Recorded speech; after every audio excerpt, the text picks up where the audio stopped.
is an Indian. Martin ಚಿತ್ರದ audio ಹಕ್ಕು 9 ಕೋಟಿ ರೂಪಾಯಿಗೆ ಮಾರಾಟವಾಗಿದ್ದು, ಜನಪ್ರಿಯ ಆಡಿಯೋ ಸಂಸ್ಥೆ ಸರೆಗಮ ಮಾರ್ಟಿನ್ ಚಿತ್ರದ ಆಡಿಯೋ ಹಕ್ಕನ್ನು ಖರೀದಿ ಮಾಡಿದೆ. ನಟ ಧ್ರುವ ಸರ್ಜಾ ಅವರ ನಟನೆಯ ಪೊಗರು ಸಿನಿಮಾ 2021ರಲ್ಲಿ ರಿಲೀಸ್ ಆಯಿತು. ಇದಾದ ಬಳಿಕ ಅವರ ಯಾವ ಚಿತ್ರವೂ ರಿಲೀಸ್ ಆಗಿಲ್ಲ. ಈ ಕಾರಣಕ್ಕಾಗಿ ಮಾರ್ಟಿನ್ ಬಗ್ಗೆ ಸಾಕಷ್ಟು ನಿರೀಕ್ಷೆ ಮೂಡಿದೆ. ಈಗಾಗಲೇ ಟೀಸರ್ ಮೂಲಕ ಸಿನಿಮಾ ಗಮನ ಸೆಳೆದಿದ್ದು, ಈ ಚಿತ್ರದಲ್ಲಿ ಭರ್ಜರಿ ಆಕ್ಷನ್ ಇದೆ ಎಂಬ ಸೂಚನೆ ಪ್ರೇಕ್ಷಕರಿಗೆ ಸಿಕ್ಕಿದ್ದು, ಆಡಿಯೋ ಹಕ್ಕು ಬರೋಬ್ಬರಿ 9 ಕೋಟಿ ರೂಪಾಯಿಗೆ ಮಾರಾಟ ಆಗಿದೆ. ಉದಯ್ ಕೆ ಮೆಹ್ತಾ ಅವರು ವಾಸವಿ ಎಂಟರ್ಪ್ರೈಸಸ್ ಬ್ಯಾನರ್ ಅಡಿಯಲ್ಲಿ ಮಾರ್ಟಿನ್ ಸಿನಿಮಾ ನಿರ್ಮಾಣ ಮಾಡುತ್ತಿದ್ದು, ಎಪಿ ಅರ್ಜುನ್ ಈ ಚಿತ್ರಕ್ಕೆ ಆಕ್ಷನ್ ಕಟ್ ಹೇಳ್ತಿದ್ದಾರೆ. ಧ್ರುವ ಸರ್ಜಾ ಅವರು ಈ ಚಿತ್ರದಲ್ಲಿ ಮುಖ್ಯ ಪಾತ್ರ ನಿರ್ವಹಿಸುತ್ತಿದ್ದು, ಬಹುನಿರೀಕ್ಷಿತ ಈ ಚಿತ್ರ ಪ್ಯಾನ್ ಇಂಡಿಯಾ ಮಟ್ಟದಲ್ಲಿ ರಿಲೀಸ್ ಆಗ್ತಿದ್ದು, ಚಿತ್ರದ ಆಡಿಯೋ ಹಕ್ಕು 9 ಕೋಟಿ ರೂಪಾಯಿಗೆ ಮಾರಾಟವಾಗಿದೆ.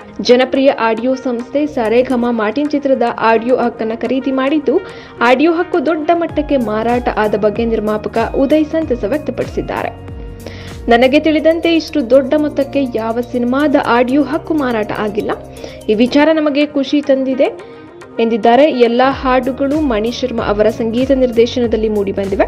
ರವಿ ಬಸ್ರೂರು ಅವರು ಹಿನ್ನೆಲೆ ಸಂಗೀತ ನೀಡಿದ್ದಾರೆ. ಈಗಾಗಲೇ ಬಹುತೇಕ ಶೂಟಿಂಗ್ ಪೂರ್ಣಗೊಂಡಿದ್ದು, ಸದ್ಯ ಒಂದು ಹಾಡಿನ ಶೂಟಿಂಗ್ ಮಾತ್ರ ಬಾಕಿ ಉಳಿದಿದೆ. ಪೋಸ್ಟ್ ಪ್ರೊಡಕ್ಷನ್ ಕೆಲಸಗಳು ಭರದಿಂದ ಸಾಗ್ತಿವೆ. Martin ರಿಲೀಸ್ಗಾಗಿ fans ಕಾದಿದ್ದಾರೆ. ಇವರ ಕಾಂಬಿನೇಷನ್ ಬಗ್ಗೆ ಅಭಿಮಾನಿಗಳಿಗೆ ಕಾತುರ ಹೆಚ್ಚಿದೆ.